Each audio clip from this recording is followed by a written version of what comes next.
everybody, and everybody knows you, right? Have a seat, make yourself comfortable.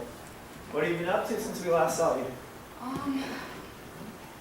Trying to figure out how to be at two separate games, two separate parts of town, the same day, and trying to figure out when I'm snack mom and when I'm drink mom.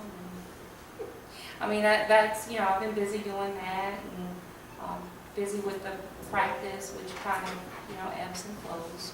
I know most of you, Mr. Reed, I know I've seen you in court, and I think we've worked on a couple of cases together, just for purposes of the recording.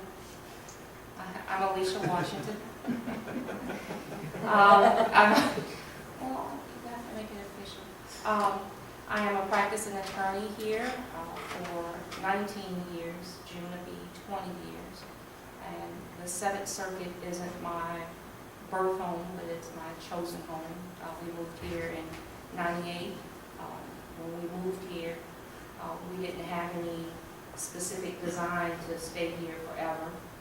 Alfred and I met in Texas, and it was sort of a shock to us. We moved here with the intent to go to Jacksonville because his dad was a county judge there, and we had a plan, and that didn't work out.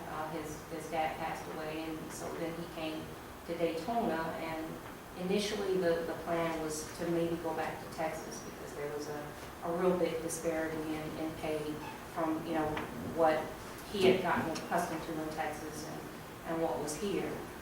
But after we had been here a little while, I really, I loved the community, not just the legal community, but the community itself. I'm from a little small town in Louisiana, Opelousas, Louisiana. I'm not a city girl, and so I like the fact that I could live in a place where I could feel a sense of community and I could still earn a decent living. I liked what I saw in the legal community. I was almost jealous when I would see the lawyers and the judges interact. You could see familiarity because there was history there. They had come up through the ranks together. They had practiced together, and it was professional, but it was a very sort of nurturing, mentoring type of environment. And I was very drawn to that, and I wanted to be a part of that. And that carried through into, you know, our personal lives in the communities that we chose to live in. So I'm here applying to be a circuit judge because I believe that I have the qualities that it takes to serve this community as a circuit judge. I believe that I have done well to serve as a citizen in my community as well as a practicing lawyer, and I just want to continue to be productive. Ms. Washington, if you make it through the J&C, what have you learned, or what's your strategy with the governor's office? It's still, the strategy is just trying to talk to as many people as you can that have the governor's ear.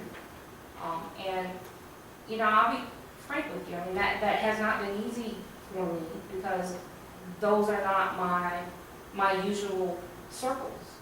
You know, I wasn't born and raised here. I come from Louisiana. My parents didn't graduate from high school. I'm the first generation out of my immediate family. I'm not born into any particular connections, but you make the best of what you have. What I do have is a solid reputation as a hard worker and an ethical person. And what I do have is local support from a lot of people that matter. And so what I do is I reach out to those people, and they reach out to their people, and we hope that at some point he hears. I feel comfortable that the governor knows who I am. I can't really point out why I've not been selected to date, but I don't believe that he's never considered appointing me. I just feel like in the past, the candidate that he chose for one reason or another at that moment was a better choice for him for whatever reason. So I still have faith that my time is coming, because I believe I'm deserving of it, and I believe I'm qualified. Have you talked to other applicants, in terms of people who have become judge, and talked to them about their experience and tried to learn from them? And I'm particularly thinking, Liz Blackburn used to be a colleague of mine, and she had to go through this process a number of times Yes. before she was successful. So, have you followed up on that? Because I think you got people in this room that are real interested in your success in this process. I have. I've spoken to Judge Blackburn. I've spoken to Judge Nichols. I've spoken to Judge Jolly. I can be a little bit of a stalker in a sense. And they have all been gracious with me in sharing what knowledge they have. But I understand that they can only share so much. It's kind of a real fine line. I mean, these judges are appointed, the ones that are appointed, and they know that in 2 years, that seat can come up. And so they can't just give me everything that they have, and it doesn't work where they can give me their allies, and their allies, come to me. What they've given me is strategies in terms of, okay, if you know this person, try this. Try having them talk to, this person, or, but it's a kind of, you can get help, but not directly, if that makes any sense to you. And so it's a real sort of protected process. So if that answers your question, yes, I have tried to ask, what did you do? With the understanding that my path is not going to be or not going to look like someone else's path. Everybody's path is going to be different. There's going to be some similarities, but I can't model my journey behind someone else's journey. I have to stay true to what my journey is. I have to do what I know how to do. And initially through this process, I was getting so confused because I was trying to understand it, and I realized that some parts of it was really kind of beyond me, and it was ever changing, and I really couldn't get a grasp on it. So I had to learn to control the things that I could control and let other people help me in the areas where I couldn't. And that was hard for me, because I'm a person that I'm used to taking charge and I do the work. But trusting someone else that said, hey, listen, I'm going to talk to this person for you. Or you send me this and I'm going to get it to this person for you. And just sitting back and trusting that that's going to happen, that's very hard for me. But I had to just trust and do it. And I'm sitting here now just trusting and believing that it happened and that it's going to continue to happen even though it hasn't come to fruition.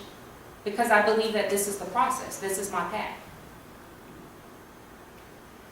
Can you talk a little bit about jumping into a family law docket?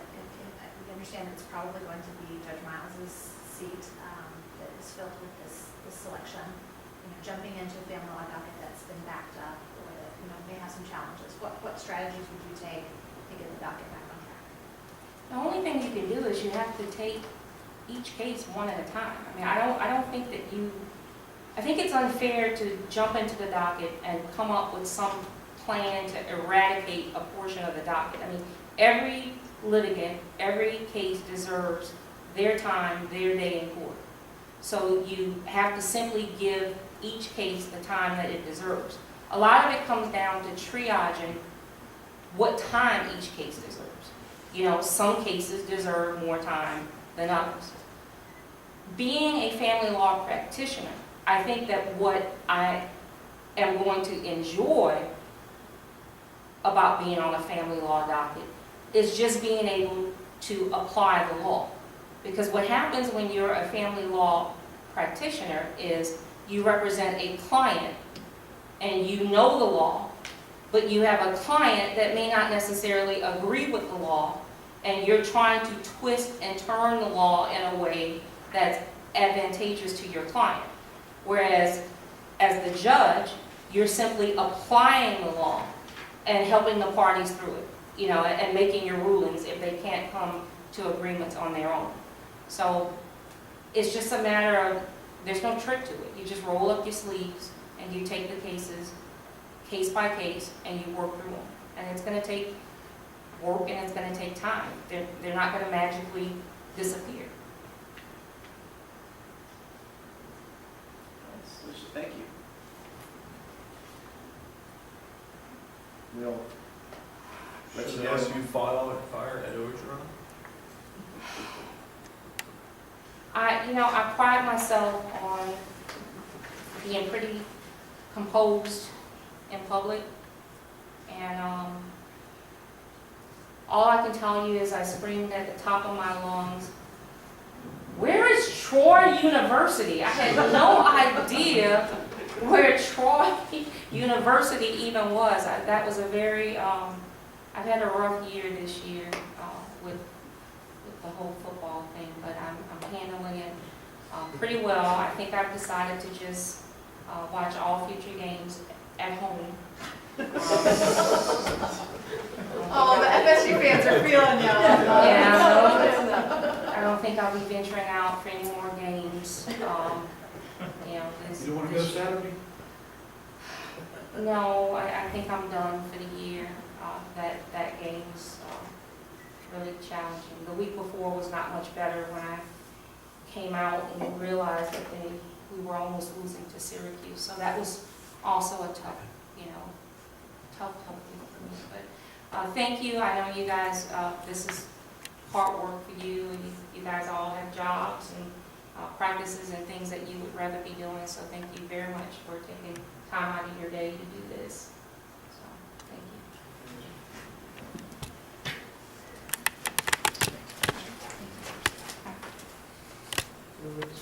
you.